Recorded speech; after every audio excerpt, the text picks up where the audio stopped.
जय हिंद। आप सभी का लक्ष्य साथी यूट्यूब चैनल पर स्वागत है। आज हम इसके अंदर देखेंगे जल चक्र। क्या होता है जल चक्र? बिल्कुल, देखो, इसके अंदर हमारे मुख्य पॉइंट है कि सूर्य, वाष्पीकरण, संघनन, है ना, वर्षा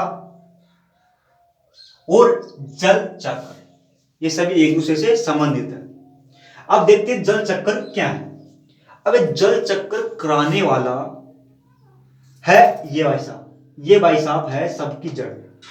यदि ये ना हो तो जल चक्र नहीं होगा। अब जल चक्र क्या होता है कि भाई जल है ना, जो यहां पर कोई जल है, यहां पर कोई जल है और ये जल जा रहा है कहीं, फिर से यहीं आ जाता है, इसको जल चक्र कहते हैं। नहीं आए समझ में कि भाई यहां पर ये कोई है, यहां पर जल है, एक किसी प्रक्रिया के द्वारा यहां से जाता है कहीं, जाके घूम घाम के फिर यहीं आ जाता है, इसको कहते हैं जल चक्र। लेकिन ये तो एक छोटी सी परिभाषा थी। जल चक्र क्या है कि सूर्य बहुत बड़ा है, यहां पर एक छोटा सा है लेकिन बहुत बड़ा है और बहुत ही गर्म है। सूर्य का प्रकाश धरती पर आता है और धरती पर जहां जैसे कि महासागर है, नदियां, झील, समंदर, है ना, जो भी है, जो जल के स्रोत है, वहां पर सूर्य का प्रकाश गिरता है और उसके कारण जल गर्म होता है और जल गर्म होते ही वाष्प में बदल जाता है। वाष्प जानते हो ना, कि जैसे कि चाय बनाते हैं तो ऊपर धुआं धुआं सफेद सफेद निकलती है, उसको ही हम वाष्प कहते हैं। तो ये जल आया, सूर्य का प्रकाश आया, जो जल के स्रोत है जैसे कि महासागर, वहां पर गिरा और जल को गर्म किया। और जैसे ही जल गर्म हुआ तो हमको पता है कि ये वाष्प में बदल गया, वाष्प में बदल गया। अब ये वाष्प है ना, जो हल्की होती है, वाष्प क्या होती है? वाष्प हल्की होती है और ये वाष्प ऊंचाई पर जाने का प्रयास करती है। एक बात ध्यान रखना कि जैसे ही हम धरातल से, धरती से ऊंचाई पर जाते हैं, जैसे ही धरती से ऊंचाई पर जाते हैं सौरमंडल के अंदर, तो तापमान में कमी आती है। तो ये वाष्प थी, वाष्प है, वाष्प ऊंचाई पर जा रही है, इसको हम कहते हैं वाष्पीकरण। इसको क्या कहते हैं? वाष्पीकरण। अब ये वाष्प है ना, जो ऊंचाई पर जा रही है, और जैसे ही ऊंचाई पर जा रही है ठंडी हो रही है, जैसे ही ऊंचाई पर जा रही है ठंडी हो रही है ना। अब ऊंचाई पर जाते जाते ये ठंडी हो जाती है और जो हमारे जो ये सौरमंडल है, इसके अंदर है ना, जो नमक के कण, धुआं के कण, कालिक जैसे कण होते हैं, जैसे ही जहां पर जो हमारी वाष्प ठंडी होती है, ये वाष्प, जो ये कण थे, इन कणों के आसपास इकट्ठा होने लगती है जल वाष्प, जो कि वाष्प के अंदर जो जल था, वो जल इन कणों के चारों ओर इकट्ठा होने लगता है, जिसको हम कहते हैं संघनन। इकट्ठा होकर बूंदे बनाता है, बूंदे बना देता है और बूंदे कुछ तो यहां पर वर्षा कर देती है, लेकिन जो बचती है वो इधर से, मान लो कोई हवा आ रही है, हवा जानते हो ना, पवन, पवन, ये हवा आ रही है।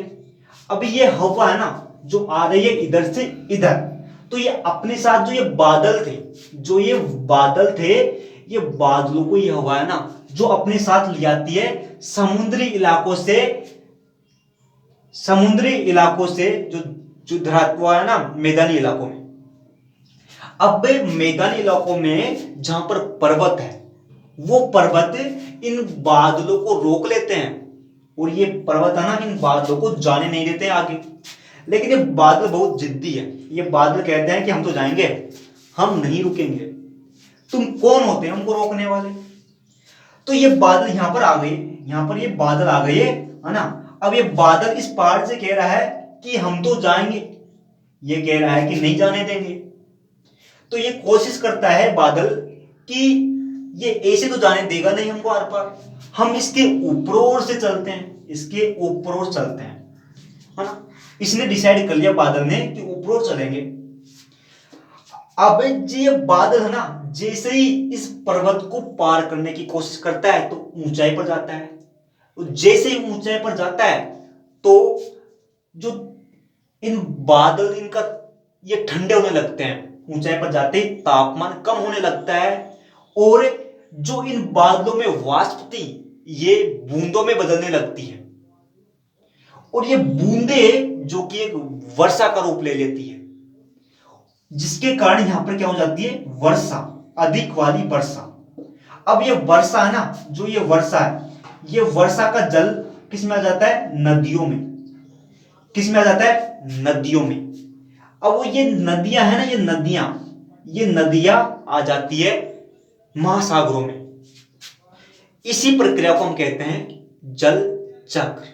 इसी प्रक्रिया को हम कहते हैं जल चक्र। देखो, सूर्य था, जल गर्म हुआ, वाष्प में बदला, वाष्पीकरण हुआ, ऊंचाई पर उठा, ठंडा हुआ, बादल बने, हवा आ रही थी, इन बादलों को इधर ले आई, ये पर्वत जाने देते नहीं है, ऊंचाई पर जाता है, ठंडा होता है, वर्षा कराता है, जल आ जाता है नदियों के द्वारा महासागरों में। यही थी क्या हमारी जल चक्र। आया समझ में? नहीं आया? आएगा, आएगा, जरूर आएगा।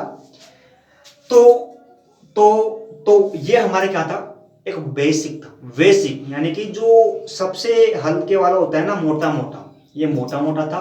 अब इसका मया कि ये वाष्पीकरण कैसे होती है, संघनन क्या है, ये इसका मया हमारी प्ले लिस्ट में है, तो देख लेना।